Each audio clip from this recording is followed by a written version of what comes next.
It's my distinct pleasure and honor to introduce our program tonight, Redefining Nepal, Two Ambassadors' Perspectives. And that's important to note because usually we have one distinguished speaker. Tonight we have two of them. And they're each going to talk to us for about 20 minutes. And then we will have a conversation, sometimes amongst the two of them, from questions from all of you. We hope that this is a lively evening. Learn a lot about the beautiful country of Nepal. I'd like to introduce first the distinguished ambassador from Nepal to the United States, Ambassador Extraordinary and Plenipotentiary Sridhar Khatri. Before his current appointment, Professor Khatri served as the executive director of the South Asia Center for Policy Studies in Kathmandu, Nepal, from 2005 to 2012. Formerly, he was executive director of the Regional Center for Strategic Studies in Colombo, Sri Lanka, and executive director at the Institute of Foreign Affairs in Kathmandu, Nepal. As you can see, he has an extensive background in international affairs. Ambassador Khatri was a professor who taught and worked at various capacities in Tribhuvan University in Kathmandu for over 27 years. He is the author of a number of articles that have been published nationally and internationally. Ambassador, thank you so much for coming tonight to speak to us. Next, I'd like to introduce our second distinguished ambassador, a friend and former colleague of mine. It's a pleasure to also welcome Ambassador Scott DeLisi. Ambassador DeLisi served 3 times as a United States ambassador. First in Eritrea from 2004 to 2007. Second in Nepal from 2010 to 2012, and then he was asked to become the U.S. ambassador to Uganda, where he served from 2012 to 2015. And what that means is he was really good at his job. He also served prior to that as the Deputy Chief of Mission, that means the number 2, at the American Embassy in Gaborone, Botswana. Ambassador DeLisi was the recipient of a number of awards, including 2 Presidential Rank Awards, the Charles E. Cobb Award for Innovative and Success in Trade Development, the James Clement Dunn Award for Excellence, the DIA Directors Award, and 4 Superior Honor and 2 Meritorious Honor Awards, further proof that he was very good at his job. Ambassador DeLisi currently serves as the executive director of Engage Nepal, a nonprofit dedicated to serving the people of Nepal. So it's my pleasure, ambassadors, to invite you to come up here and share chairs with me. And Ambassador Khatri, the mic is yours.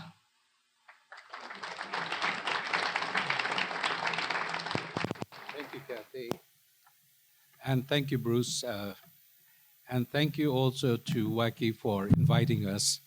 I think this is going to be a very interesting session, not only because, not because I have anything important to say, but because I want to hear what Scott has to say. You know, I'm going to say the same thing.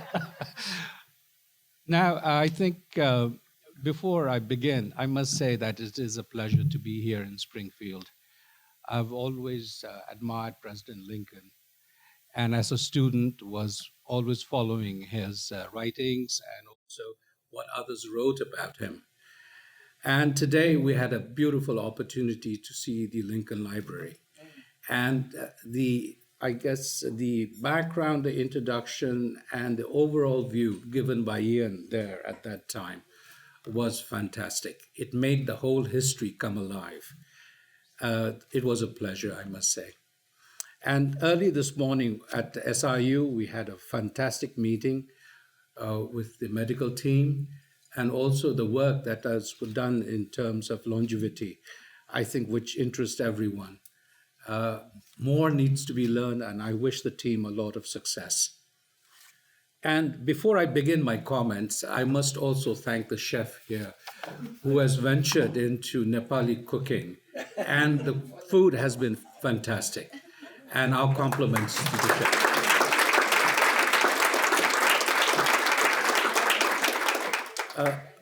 I know I've taken some portion of my 20 minutes already, but this afternoon, while at the Lincoln Library, we were told by Ian that at the Gettysburg Address, there were two speakers. One speaker spoke for 2.5 hours, and Lincoln later spoke after him, and in 272 words, conveyed everything that those 2.5 hours did.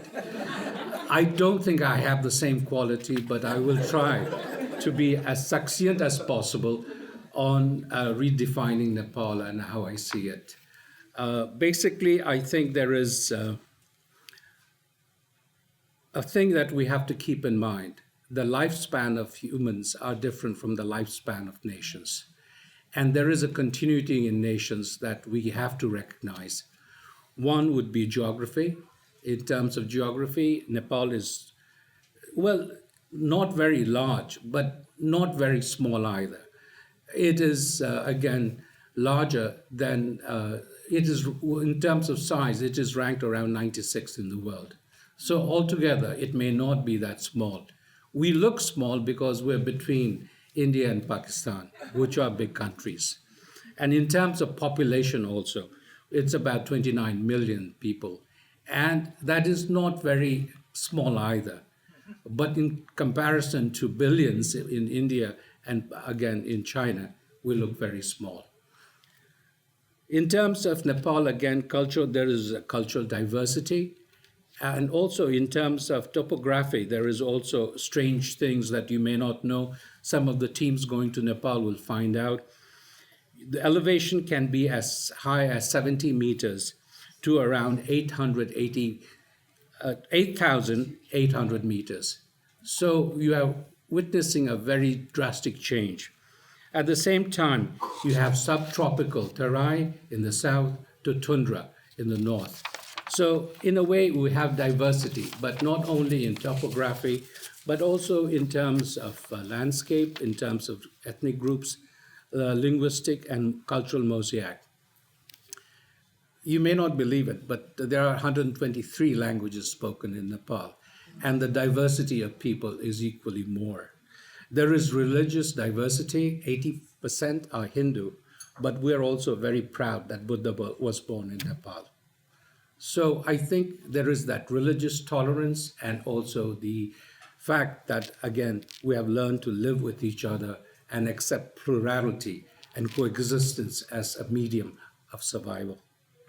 Now, the traditional narrative, and this is coming to the subject, is that Nepal is an ancient state with continuous existence, and we pride ourselves for being an independent country, not under any colonial rule, when in fact many countries in South Asia were under colonial domination. That is a special pride for us. And Nepal has also survived at enormous odds, again, against different forces. One of the constraining facts of Nepal is landlocked, being landlocked. Again, that is something of geographic reality. But as you will see later, these things are changing also. Nepal is a non-aligned state, and at that same time, I must say, Nepal is very proud of the valor of its people, especially the Gurkhas. I think the other point that I think you should keep in mind is that Nepal also has 8 of the highest peaks in the world, which you may not know. And that, again, is a very strong pride for Nepal. That is, again, the traditional narrative which exists, and it doesn't change in many ways. But there is also the contemporary narrative, the changing narrative of Nepal. I think we should keep in mind while looking at the future of Nepal.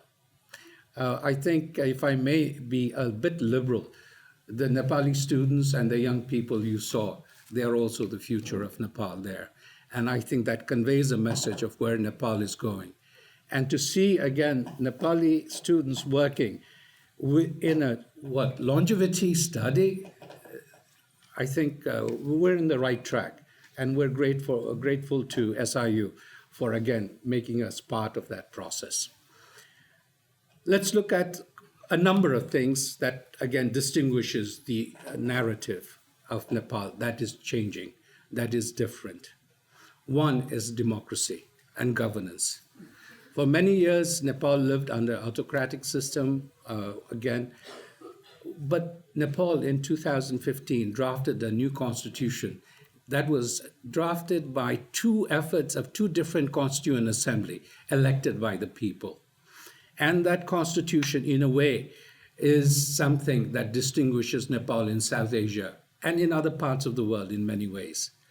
This might be of interest to my colleagues, again, from teaching political science in other disciplines. And I would say we're not perfect. No democracy is perfect. I would say Nepal's democracy is democracy in the making. And I think there are good points, bad points, some things, some targets we haven't achieved. But I think the clear message of what I'm trying to convey to you today are three things. We are stabilizing in democratic process. We're clinging to it firmly. And we look, again, to the lands of Lincoln for some ideas on how to move forward, and to the United States in supporting that goal. Nepal's economy is also growing. People are being more creative. We see that. I'll try to touch on that also. And I would be failing in my duties if I didn't also say at the same time, Nepal is also open for business. In other words, we would like international involvement also in the growth of Nepal, for the future of Nepal. I think in terms of, again, democracy, I will just mention a few points. What we have struggled to do is create a system that tries to end all forms of discrimination. Class, caste, religion, language, gender. And I think we see that in many areas in guaranteeing fundamental rights. And gender identity are some of the things that we have been working very hard. And you'll see that recognized in many parts of the Constitution, including in terms of, again, affirmative actions. Here you are again going through the debate in the United States on affirmative action. Here we're also trying to, again, promote that in Nepal. I think one best example I can give you is that the Constitution guarantees that if a president of Nepal is a male, the vice president has to be female.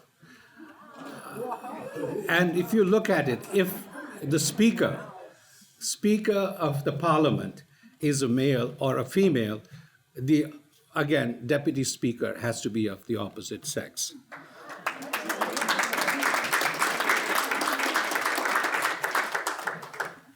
Now, out of the total number, 1/3 of the people elected in the federal parliament have to be women, and the candidates from political parties have to be that. This is also not totally achieved, but something in the process. But for elections, the list of female candidates has to be 1/3. I think this is, again, in terms of Dalit, those marginalized people. Earlier, they are also given representation through different commissions and constitutional bodies. Even the appointment of ambassadors, they have to be based on gender representation. And Nepal is also the first Asian country to institutionalize gay rights in the constitution.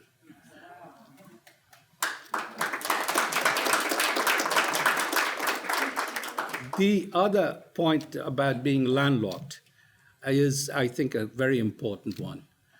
Geography keeps Nepal to be landlocked, and moreover, we're India-locked, because usually the northern Himalayan frontier has less opening in terms of with the northern neighbor. These days, there is a greater trend towards connectivity and openness. And there is even discussion between China and Nepal on opening railway lines between Nepal and Tibet. In other words, it would be another access route other than India. Now, this again is in the works, and it is being discussed within the framework of the Belt Road Initiative. Now, within that framework, Nepal is also very conscious not to be overburdened with debt and other matters. So it is still the subject of negotiation. But in terms of trade, there are also possibilities that we can overcome through connectivity the idea of landlockedness by, again, opening up, and Nepal being a land-linked country rather than a landlocked country in terms of dealing with other parts, especially with our neighbors. Nepal's geostrategic importance and foreign policy, I know Scott is going to touch on some of them, so I will reserve my comments also later after he makes those issues. But again, surviving between two large countries is a major challenge for Nepal, and we have done it. And it seems that we have also learned how to do it properly. And I think that is one of the factors that cannot be ignored.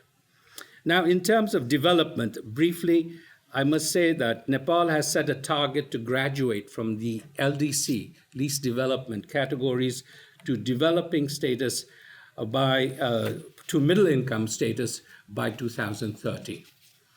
This is, again, an ambitious one, and much progress has been made. And sadly, COVID, and again, the difficulties posed by our earthquake back in 2015 has slowed us down. But again, the target hasn't been changed, and we're building on that. I think in terms of growth, we see significant potentials, and the ease of doing business in terms of World Bank's rating. We used to rank in 2018 110.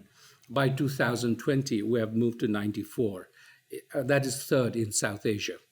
So there is an openness there. Our GDP is mostly concentrated, but not entirely, in agriculture, about 27, 28%.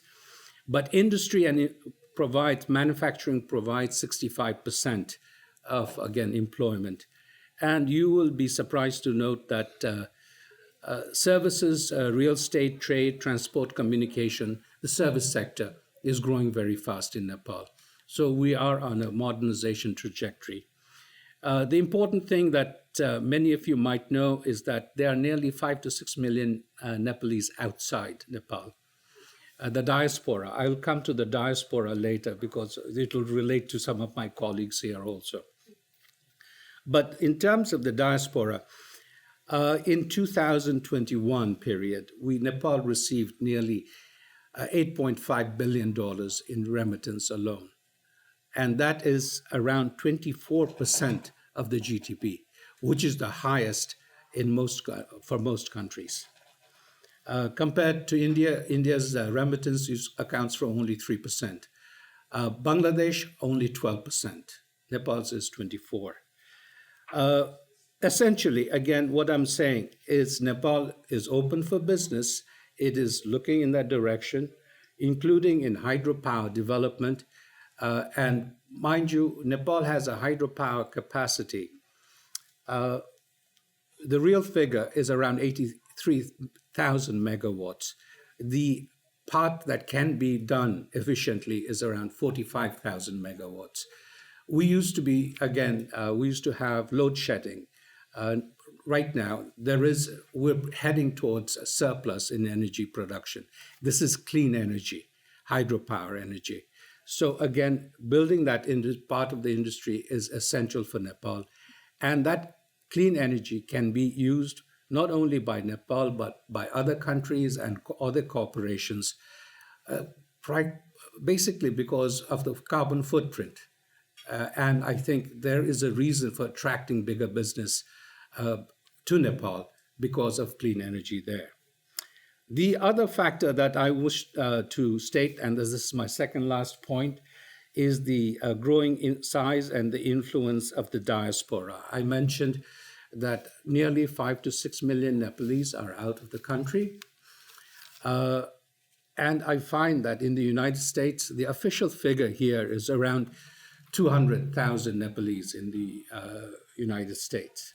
Our estimate at the embassy, and actually, because we don't know the actual figure, I'm trying to get a study done to map the Nepali diaspora in the United States, which should give us a very clear idea of where they are, how they're going to work, in which fields they are.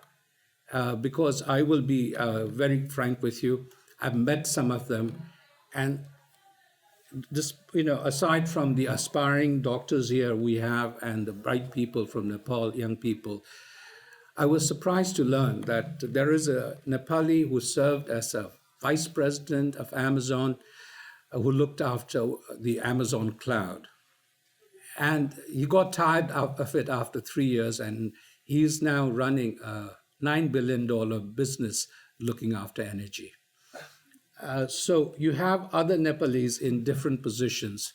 Another one I'll give you is in Nevada, who is, again, running a science institute, which is under him, there are 400 scientists working. And the possibilities of diaspora linking back to Nepal is something that is very essential.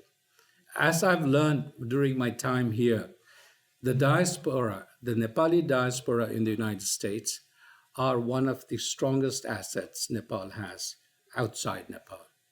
How do we connect? How do we build? How do we link up? Because there is that emotional attachment to the country that every community has. And I think one of the functions is to build up on this.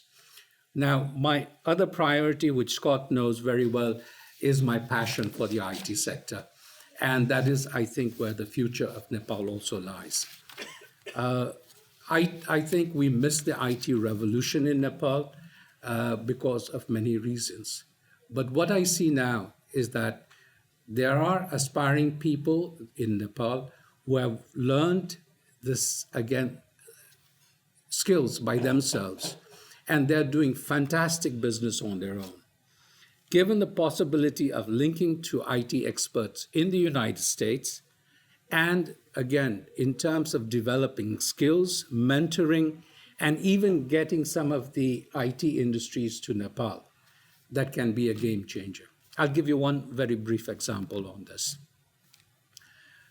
Someone who is working, a Nepali who is working in Microsoft. Now, I had a long talk with him. And he's one of the executives there. And he said he saw Nepali working at 7-Eleven. And they were working very hard, odd hours, long hours. And they were still saving every month $500 so that they could send back home. If they were sending $500 to send back home, just imagine the condition they were living here with the remaining amount. So this guy from Nepal, he said, okay, he called those people and he said, come every Sunday for 2-3 hours, I'll teach you how to develop new skills in different areas.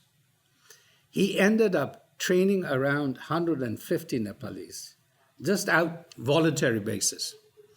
And he said those same Nepali, because of skill development, they were sending back $1,600 a month to Nepal. Now, earlier I told you about the remittances coming, around 8.5 billion in last year. Mostly those are from, again, semi-skilled or unskilled laborers going to the Middle East, Malaysia, and other countries. Suppose you double that, give them some skills and move them up in their mobility. They would earn more, they would send more money back home, but most important, they would also have better health conditions and better security. Now, I think in terms of development, the IT sector has immense possibility for the growth, economic growth of Nepal, and I'm hoping we can change that. So I think Nepal is both the old tradition and the new culture. But at the same time, Nepal is moving forward and open for business, and we need cooperation and support from friends like you. Thank you very much.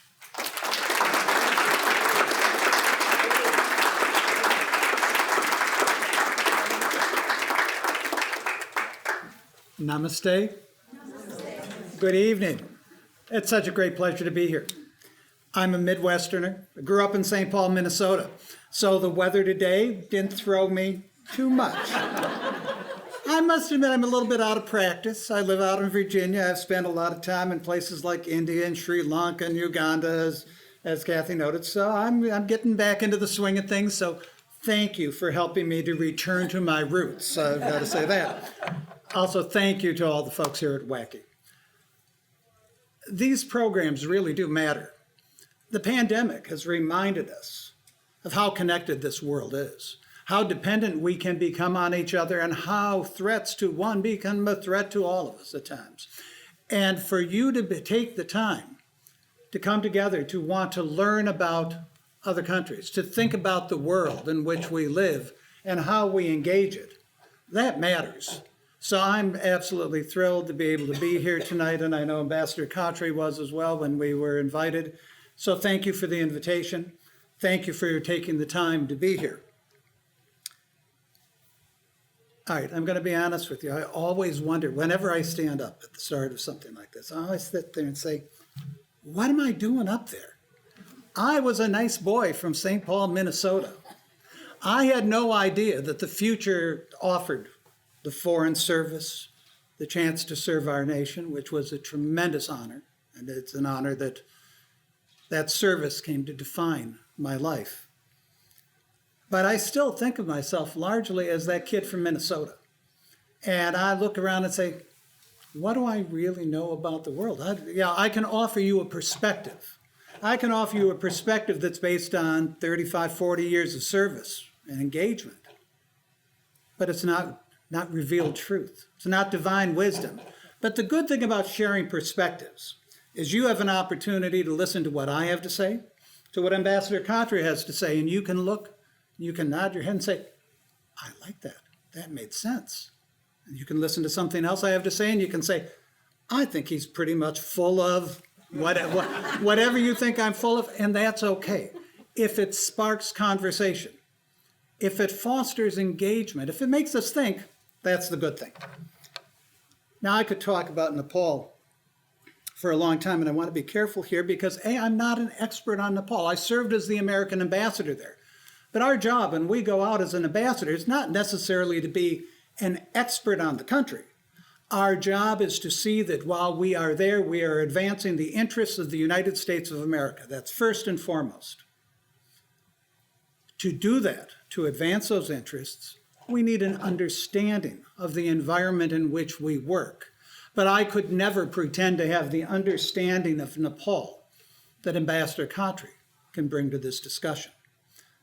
But I'll give you my perspective and some of the things that I experienced as I went through my ambassadorial tenure and in the years leading up to it, and how I came to perceive Nepal, which is different, I will tell you, from the way the United States government necessarily perceives Nepal. I first went to Nepal 40 years ago. I was a young officer. I was on my first posting. It was in Bombay, India, when it was still Bombay, before it had become Mumbai. I traveled up to the embassy in Kathmandu to see some friends who were posted there. It was a different country then. But you have to remember, that was 40 years ago. Our relationship goes back 75 years. This year we're celebrating 75 years of U.S.-Nepali partnership. That's wonderful. That 75 years ago, that was when Nepal was first opening itself to the world. It was unknown to much of the world before that. And many in Nepal, most in Nepal, I would wager, did not know the world beyond their borders. Even when I went as ambassador, I still had that opportunity to meet the woman who was one of the first women to leave Nepal to get an advanced degree at a university in the United States. This was a country that had been going through a tremendous period of transformation over the period of decades. Now, we're a young nation. We're upstarts on the global stage, but we had a little bit more time, at least, than Nepal. But when I went there 40 years ago, man, it was this idyllic, seemingly idyllic place. It was a Hindu kingdom, people, were so gracious, so welcoming. You'd ride bicycles through the streets. There was not the clog of motorcycles that we see today. We went to one of the iconic temples, Swayambhu. And at Swayambhu, we looked out as a thunderstorm came in over the valley. And it was green and it was lush and there were rice paddies growing all around the temple. Today, it's in the heart of a city. It's got cement everywhere and it's chaotic and it's crazy, but it's still special. And this is the first thing I learned about Nepal. Nepal is special, and no matter what era, no matter what time, there are things about Nepal that will grab you, that will touch your heart, and that will always stay with you if you visit there. The United States doesn't care. That does not drive foreign policy. So over those intervening years, from 40 years ago when I first set foot in Nepal, I made several trips there for different reasons. I was the Nepal desk officer. Now, this was back in the early 80s. Ambassador Khatri, I'm delighted that he was able to tell you about the progress that Nepal had made in hydropower, right? This is important. It's a great asset to the nation. We hope that climate change doesn't change that equation, but it's a great asset to the nation. And the fact that they've been able to develop this, terrific. That it's a surplus, great. That it's an economic boon to the country, terrific. But just a few short years ago, when I went as an ambassador, that was in 2010, step back, when I was desk officer, everybody told me, they'd come up to me and say, "Oh, Scott, Nepal has tremendous hydropower potential. It's fantastic, their hydropower potential." This was always the word. When I went as ambassador in 2010, people came flocking to my office and said, "Mr. Ambassador, you must know Nepal has great hydropower potential." And I said, wait a minute. It's been 20 odd years since I last heard that phrase. And guess what? It hadn't changed. But just in the past decade, we've seen progress. And this is good. Nepal is changing. And I think that the future for Nepal is very positive. But they do have their challenges, as the ambassador suggested. Landlocked nation, land-linked nation, however we define it. It's been a defining part of how Nepal has perceived its place in the world, perhaps, over the years. I'm trying to remember which one of your kings, I'm trying to remember which one was the one who first coined the phrase, Nepal was a yam between two boulders. Makes a point, right? That idea of this sweet little vegetable, this soft, delicate fruit that is going to be crushed if either of those two boulders moves. The king was not wrong. You have to be conscious of this. You cannot change your geography. And when you've got two big neighbors, you've got to be aware of that. And when you look around the world and you see once independent entities, Kashmir, Sikkim, Tibet, that are no longer independent, that are in your same neighborhood, you've got to look and say, we've got a long tradition of being an independent nation, but we've got to make sure we take care of ourselves. So being conscious of your geographic location does matter. But when I arrived in Nepal as ambassador, this idea of being landlocked, of being the yam between two boulders, was, in my opinion, problematic for a number of reasons. The biggest reason, perhaps, was that it was often used almost as, oh, que carne, what to do, what to do. Oh, we're helpless. You know, India, China, we're just victims of fate. You are not. And this is what the ambassador's point, when he talked about the progress that Nepal has made, people are starting now to recognize that they are no longer just victims of fate. You are not defined solely by the fact that your neighbors are India and China. You can build a future, but you have to work at it. I will tell you that during the time I was there, I did not always find that the leadership was as committed to working at it and perhaps was more acquiescent in the cruel blow that fate had given them by where it positioned them. But equally, there were those who sought, on the one hand, to take that positioning and to use it for political gain. You have many parties in Nepal competing for power in this new democratic polity that has been created. And as they do that, if we can get China on our side, if we can get India on our side, how do we play these two powers? And both of those powers, neither has been shy about engaging in their own, advancing their own interests, as the U.S. always seeks to do too, in Nepal, but perhaps in a way that is a bit more direct than the U.S. normally would engage in a foreign country. And I think in recent years, we've definitely seen China become more proactive, more, I don't want to say directive, I'm not there, I can't assess that as well, but certainly China has been much more visible in their engagement in Nepali politics and Nepali life than when I was ambassador. But that sense of where they sat was really defining in some ways for how they viewed the U.S. too, and our relationship. We were often, I was told by some in Nepal, we were the third leg of the stool, if you will. They had to worry about India and China, but if they had the United States friendship and support, it could help to balance it, help give them a little buffer, help give them some equilibrium. And I think there was some truth to that. I think the United States had a role to play. But people, when they also characterize this engagement in terms of that geographic location dynamic, they misinterpreted our own engagement in Nepal as well. I arrived in Nepal in 2010, as I mentioned. My predecessor had been called back to take on a new assignment in the Obama administration early in that year. It takes a while to get a new ambassador out, get through the Senate, et cetera, et cetera. So I arrived in Nepal after about 10 months, maybe an 11-month lapse without an ambassador present. And immediately people wanted to read into it. Aha, the United States doesn't really care about Nepal. You know, it's not important for them to have an ambassador here. The Obama administration has its new Pacific strategy. They're tipping to the Pacific and they need India. So ergo, they care only about India. They do not care about Nepal. So they didn't worry about getting an ambassador. And when that ambassador arrived, as I did, he must not care about Nepal. He must only care about making sure they don't tick off the government of India. Nothing could have been further from the truth, yet this was part of the mindset of many of the people that I met when I first arrived in Nepal.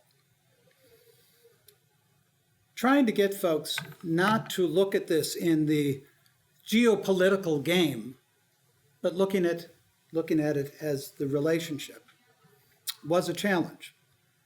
And getting people to understand, what did the United States see in Nepal? We did not, as a government, see necessarily the potential that the nation held. And we also did not carry with us an appreciation for the long history and the complexity of that history. And I don't think we even gave enough credit to the fact that the position between China and India really did have to be taken into account. It was very easy to say, oh, well, the politicians just use that as an excuse. But it was a real concern for a nation state sitting where Nepal does. So we didn't have a full appreciation for that. Everybody else thought that's all we thought about, and it was all wrong. What we thought about, what we care about, we cared about in Nepal. And this is, I guess, where I would take this. So what did we do in the years that I was there? The simple theme that we articulated again and again. Are you watching time? You're good. Throw something at me. We wanted Nepal to be successful. I believe that to be true then. I believe that the administration, although they did not focus on Nepal. The president does not get up every morning and ask, what is my ambassador in Nepal doing today? You know, he doesn't. I'm sorry. I'm sorry to all our Nepali friends. I know you'd like that. I would have liked it too, perhaps. But what we wanted was for Nepal to be successful. This is what we want in much of the world. We wanted a country that was democratic, that was prosperous, where people's rights were respected, where their voices were heard, where they were part of an international community that believed in a rules-based system for how we engage each other. And that's what we strove to do. It took many forms. And nothing I've said changes anything that Ambassador Khatri said. And I'm delighted today to have had more time to really reflect on what Nepal's true challenges are and where the country is and to see the progress that it's made. But I'm equally proud to be able to say that the United States, as a friend for 75 years, has made a difference in Nepal too. That commitment to democracy and watching Nepal's nation's democracy growing and sorting through the huge challenges. We take our Constitution for granted. The ambassador said it took them 2 constituent assemblies. It took a number of years. It was a painful process. And I saw they came so close to a new constitution in 2012, just before I left. And at the last moment, the deal was there, and they let it slip away because it was just a little too hard. We've all seen in our own nation how hard politics can be. And again, we've had a lot more time. We have had a constitution that has endured for years, trying to create that constitution, trying to build that future for Nepal. I give them tremendous credit. And the fact that today they are where they are, that's fantastic. But as they struggle to do that, again, India in particular, some folks might suggest, was nudging and had their own game that they were playing, and that's for the government of India. That we can get their ambassador to come speak about that someday. I will, but I will tell you that while we were involved at times, we sought to be that honest broker, and it became a situation where oftentimes the Congress Party, the Maoists, the United Marxist-Leninists, don't get misled by these labels. The Maoists weren't necessarily traditional Maoists. The Marxists weren't, but they'd come to us and they'd say, "Can you talk to so-and-so? No, that's unacceptable." We could help facilitate a conversation. We could help move the nation. We could help them to work together to move their nation in the direction that they ultimately sought. We didn't have a dog in the fight. We didn't have any particular idea about what the Constitution needed to be, how they should talk to each other, who should be in power. We just wanted the nation to work. But we have done that. It wasn't just on the politics. We worked in risk reduction and preparedness because we knew Nepal was going to have another earthquake, and they're going to have another one again. One of the most seismically vulnerable countries in the world with this young mountain range that keeps going up and these tectonic plates that are just about to explode. And sooner or later, it's going to happen once more. And although we always respond when there's a disaster, how much better to act before everyone's dead? How much better to save some of those lives that would otherwise be lost? That's what we did. We worked with young people. One of the most powerful things that I did, I think, in my last decade in the Foreign Service was the work we did with young people who were not a threat to the government, as they were seen in many countries in the world, and I can think of a few in Africa where, in particular, young people were seen as a threat to be feared rather than a resource to be empowered and nurtured. We took the time to create a model of a youth advisory council that came and worked with us in the embassy, because in today's world, where the population in so many countries is so youthful, if we are not talking to the young people, if our programs do not make sense to them, we're missing the boat. And we have the tools in today's world to engage young people in a way that diplomats never did before. The diplomatic landscape has changed, and we were changing the way we engaged in Nepal.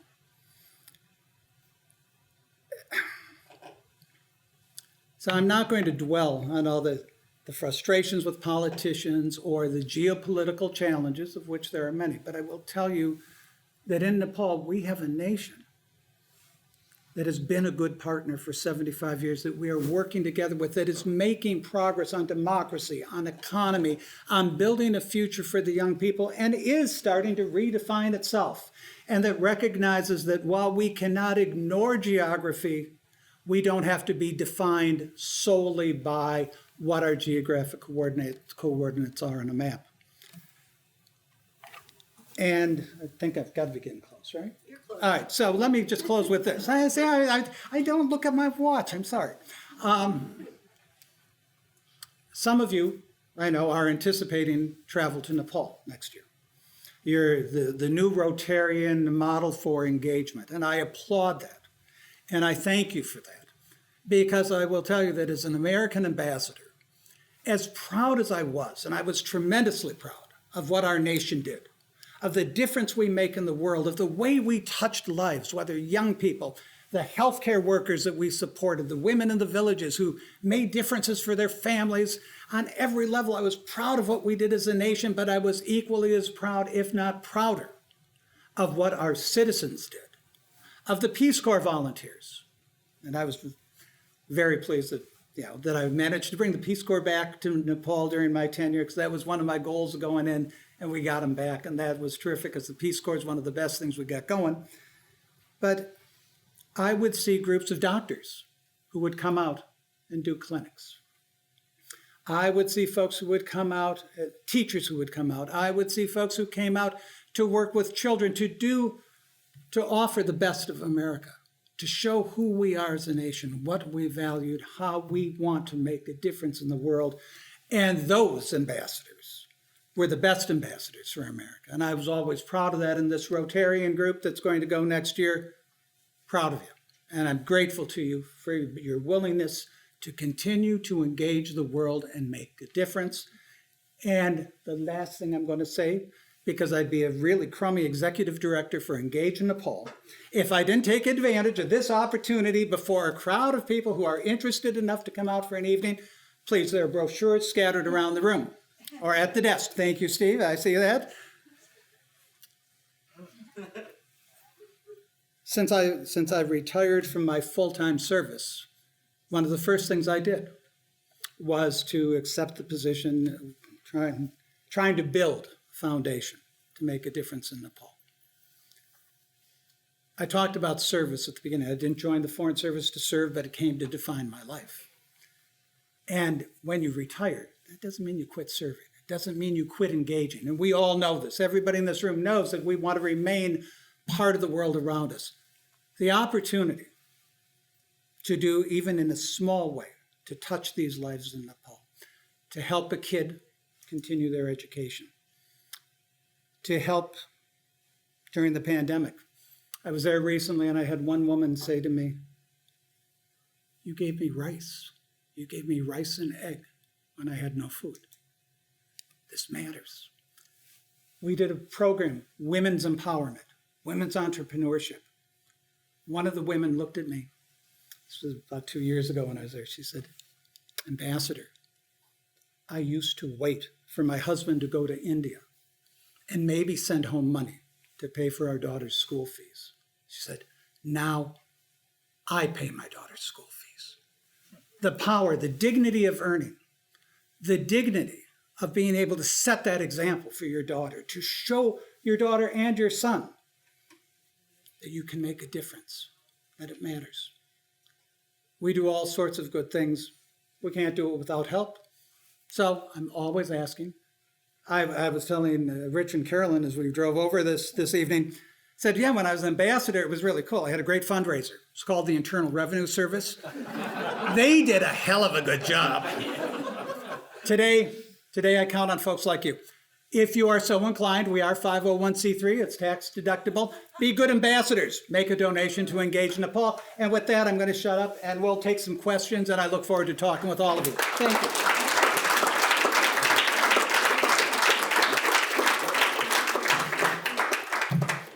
Thank you, ambassadors, for that spirited discussion. So now we have an opportunity to pepper them with questions. There will be someone walking around with a mic, Chuck, all right? And so that way we can all hear what the questions are. You can ask one, you can ask both, or you can ask them a question to ask each other, and that could be interesting too. I'm going to take my prerogative as having the mic and ask Ambassador Khatri to start this off, because one of the students just prior to tonight asked a very good question about Nepal's position in the UN and the fine line that goes into decisions like supporting Ukraine, given the neighborhood that Nepal sits in. So, Ambassador Khatri, could you repeat for this group what you talked about? I thought that was very interesting.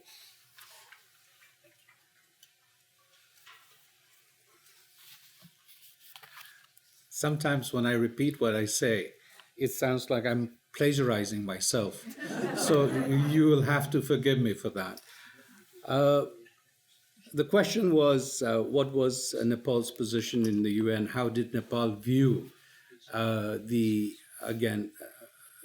Russian incursion into Ukraine in the United Nations? I think there are two issues here. One is that the international system is, as again Scott mentioned earlier, a rules-based system. That is one of the strongest things that nations have developed. I think starting, I would say more after the First World War, but after the Second World War, it was really built structurally much better and also more responsive. And one of the fundamental principles of international law, and again, the nation state as we see it, is the principle of non-viability and territorial integrity. If sovereignty of each country is to be trampled upon, there's going to be chaos in the world tomorrow. And I think as again, over 190 nations in the United Nations, they're again always interacting with each other.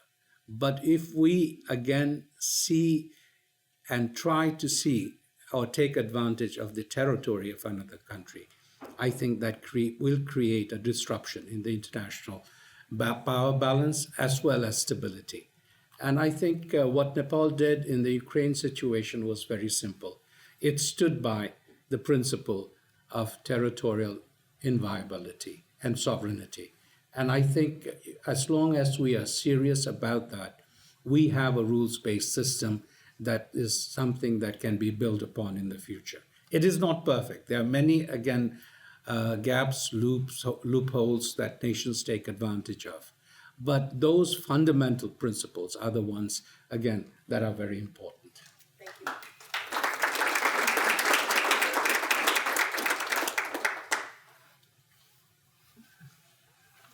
You mentioned that on Nepal's northern border is China. More specifically, it's Tibet. Yeah.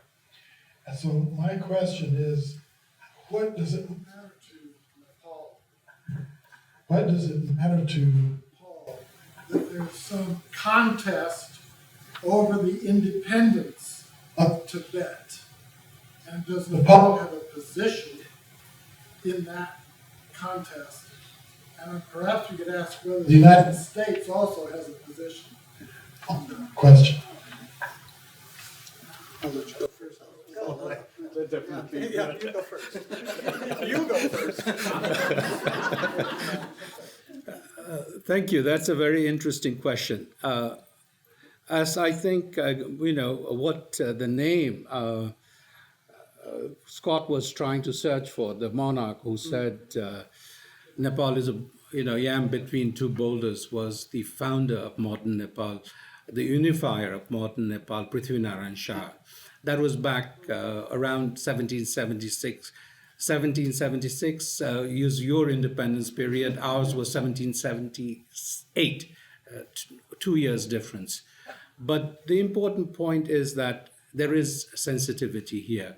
In terms of Tibet, I think after the agreement in 1954, most of the countries have recognized Tibet to be part of China. And Nepal follows a one China policy throughout in terms of Taiwan and others. And here I think it is the technicalities and the timing. Even the United States also says it follows one China policy regarding even Taiwan issue. Here, I think there is a lot of digging that people can do, but history has proven.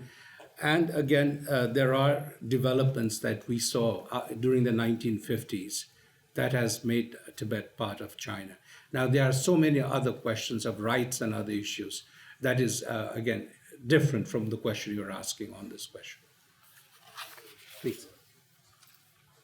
If I could just add to that, the ambassador is absolutely right, one China policy. That does not mean we do not care about the people of Tibet. We do not care if we see infringements on human rights. We do not care if we see mistreatment of refugee populations. It was very, very tricky, and I apologize to my friends in Nepal because I know I was often a thorn in their side on this particular issue. But we had an obligation, and poor Nepal, and I mean that, they were trying to juggle all sorts of things. You had many Tibetan refugees who would come across that border, make a harrowing journey at times to, in essence, escape from Tibet. And if they were returned, they faced severe consequences. And they would make their way, and they'd often come to Kathmandu, be in a temporary resettlement center, and ultimately many of them would continue on to join the Dalai Lama in India. Our goal was always to try to ensure that these refugee populations were among the most vulnerable, refugees from any country, these are vulnerable people, to protect them, to ensure that they are given the care and the protections that they deserve and are entitled to under law. The Chinese would at times bring pressure to bear on the government of Nepal to return some of these folks, not to allow their passage.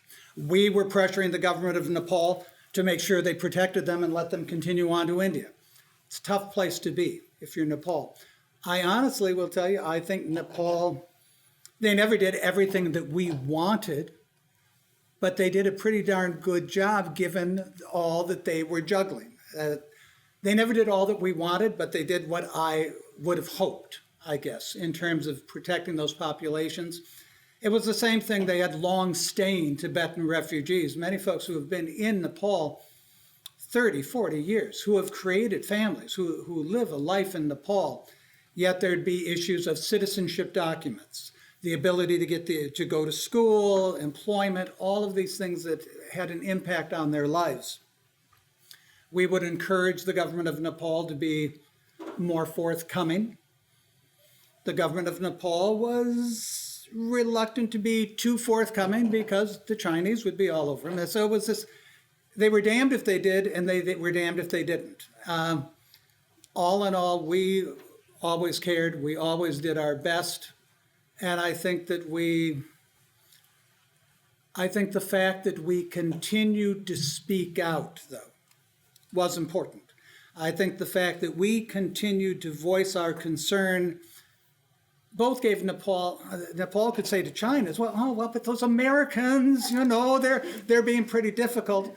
But it also made it a little harder to just say to the Chinese, oh, fine, take them back. So I think it's still a delicate balance for everyone. But we haven't forgotten about the people of Tibet in that sense, or the refugee populations.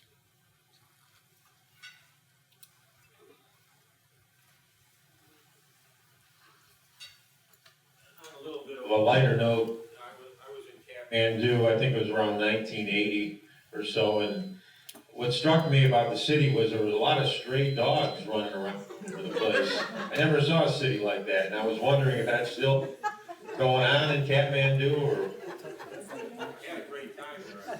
We went around. But that's what really... Thank you. I think that's one of the best questions of the evening. And by the way, you're talking to both people who are dog lovers. He brought his dog from Nepal to the United States. Inside that brochure I mentioned, there is a little blurb about a book called The Ambassador's Dog, about a Tibetan Mastiff that I met, a puppy with blue eyes, that I met on a remote trail high in the Himalayas. If you got grandkids, it's a great Christmas gift. Proceeds are going to engage Nepal, I'm just saying. But you can, I will just say that it used to be when I would go to the office and I'd be driving along and I'd see the dogs walking along the street. There was one dog in particular that I'd see almost every morning. Very dignified dog, and he was moving like lightning along the street every morning. I said, and he'd look at you, and it was almost as if he was saying, "Shh, don't interrupt me. I'm on a mission for Lord Shiva." And I swear that dog had a role in life. I was going to plug his book, but you already did it, so I will not repeat that. Gotta do it, yeah. Gotta do it. But I think your concern is, I think, pretty much our concern also. There were a lot of dogs. You said 1980. That is a long time back, 42 years. Since then, I think there have been certain developments. There is more humane treatment of dogs, I think, that has happened. There are groups of people who have taken stray dogs, taken them to the vets, given them the shots, or cleaned them up and put them up for adoption. And there have been people who have also adopted those stray dogs.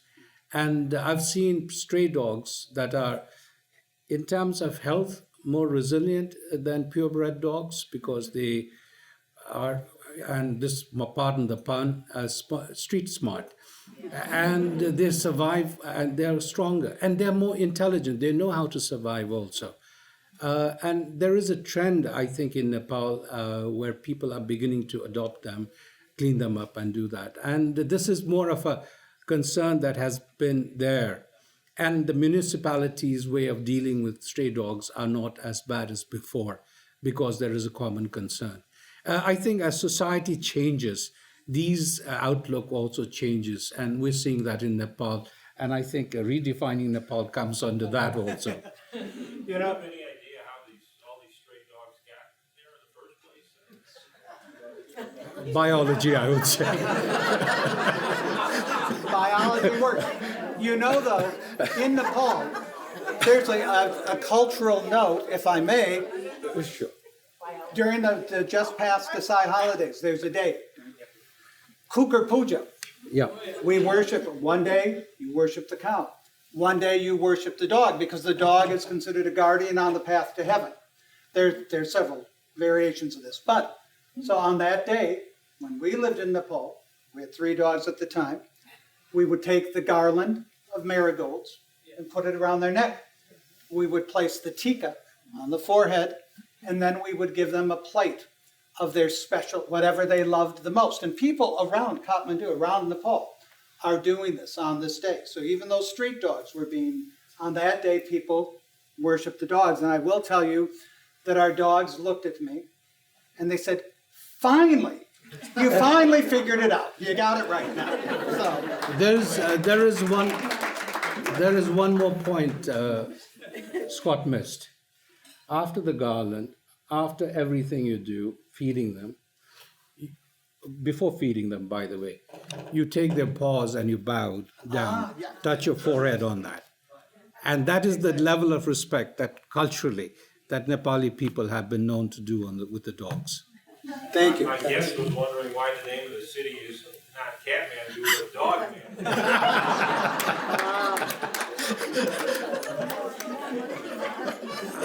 I will leave you to think about the answer yourself. Any other? At the time of the overthrow of the monarchy and the massacre of the family, where were you and what was your reaction at that time? Are you referring to the overthrow of the monarchy or the massacre, royal massacre? Those are two different events. Yeah, they're two different things. I guess the question includes both. Oh. Well, during both events, I was in Nepal. The massacre was unexpected. I think it took the world by surprise, not only Nepal. The internal developments, like the Kennedy, killing. It has been wrapped up in mystery, and there are more conspiracy theories than you can really understand. And it generates more and more conspiracy theories. So about the massacre, I think the facts are bare to see if you look at it. There was a report, there was a commission that was set up immediately, and a report was presented.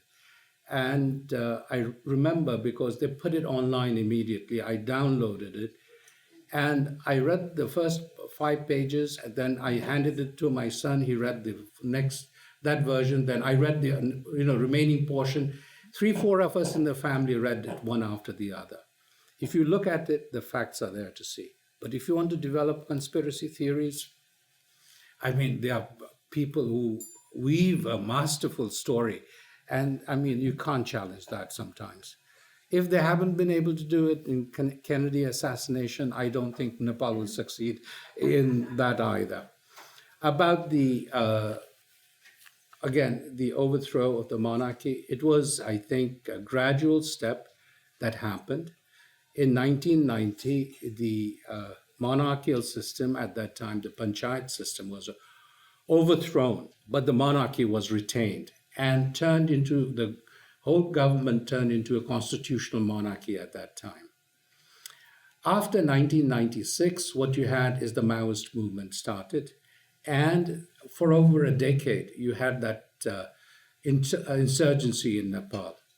And later, when the king, after the royal massacre, a new king, tried to aggrandize power and revert back to the old monarchical system, all the political parties, including the Maoists, got together and said enough is enough. And therefore, what you had is the monarchy was toppled. And as a result, the country moved from a constitutional monarchy to a federal democratic democracy. And that is, I think, one part I left out in my narration earlier, is that Nepal, and I was shocked when we did that. You call it either ambitious or ambition or foresight. That depends on where you look at it. Nepal went for what is known as the restructuring of the state. In other words, it overhauled the whole system. From a centralized system, you went to a federal system of government. People haven't had the chance to even make decisions at the local level. You had devolution of power. You had a whole new structure set up. From first past the post system, you had a mixed system of elections. This is why the constitution making process was so difficult, and it took 2 different constituent assemblies to do it. And it is still not perfect, but it is something that people wanted. People elected, and their representatives got the draft done. And I think this is the essence of where we stand today. And that is, I think, one of the greatest challenge that we pose to ourselves to restructure the state. And I must say, in hindsight, it was ambitious, but it, I think, put us on the right track. And can I just add, when you think of this in a historical context, all of this has transpired in our lifetimes.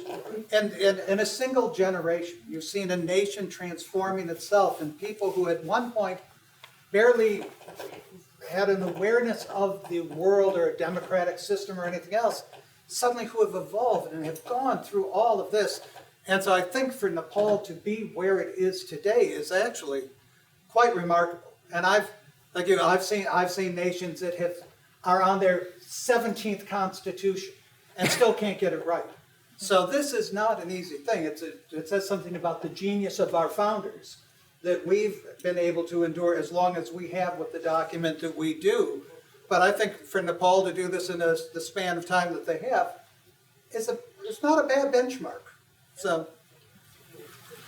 does Nepal still have a king, even though without power, like England? The whole monarchy has been abolished. There is no royal prerogatives whatsoever. What is one thing that you wish that you could have showed us in person in Nepal? In person in Nepal. Would you repeat the question for the record? Yeah, what is the one thing that I wish that I could have shown about in person about Nepal? I think the answer is very simple: the country. Go and visit the country, meet the people, feel the environment, and I think whatever I'm saying, you'll see some of the, I think, about the dogs. I feel for you also. But at the same time, you see the people. And, I've worked so closely with so many people in South Asia and throughout the world also. But you can characterize the national character of each country, each people. Look at the national character of Nepalese and be the judge. And I think you'll see the difference. So you have to visit and you'll find out. And if I don't want it to sound like he and I are joined at the hip. But I will tell you, Nepal is a beautiful, beautiful country, right? So you go there, and everywhere you look, it's a feast for your eyes. Great beauty. It's a rich and diverse country. You've got, I don't know how many different languages, ethnic communities, tribal communities, different cultures, different ways of seeing the world. And that challenges your intellect. It's rich, and you say, wow, diversity. We're learning so much. But the people of Nepal, and they're having served throughout South Asia, there's a striking difference that my wife and I both found again and again. We loved India. We loved Pakistan. I liked Sri Lanka. We enjoyed them all, but there was a difference in the nature of the people of Nepal. And I can't tell you all the reasons that you see this, but there was a decency, a dignity. I heard the word dignity somewhere. There's a dignity, a decency, a compassion, a generosity of spirit that I seldom encountered so broadly in terms of national character in the course of my some decades of engaging the world. So it's the people of Nepal that, to me, if I could show you anything, I'd introduce you to those people because they are a treasure. And this is why so many folks who go to Nepal are captured for life. When I was a Nepal desk officer years ago, my phone would sometimes ring. As a young officer, I'd answer the phone, Nepal desk, and I'd get some dude, it was a Peace Corps volunteer, maybe from 1960, and he'd go, hey, man. And I'd go, hey. And he'd go, I'm just calling to see, how's in Nepal? I said, it's fine. Is it still cool? I said, it's still really cool. He said, oh, good. I got to the point where I said, oh, it's another call from a friend of Nepal. And they are legion. And for those of you who travel there, you'll soon join the group. You'll give me a call someday and say, hey, Scott, I went to Nepal. It's still really cool. Sounds good.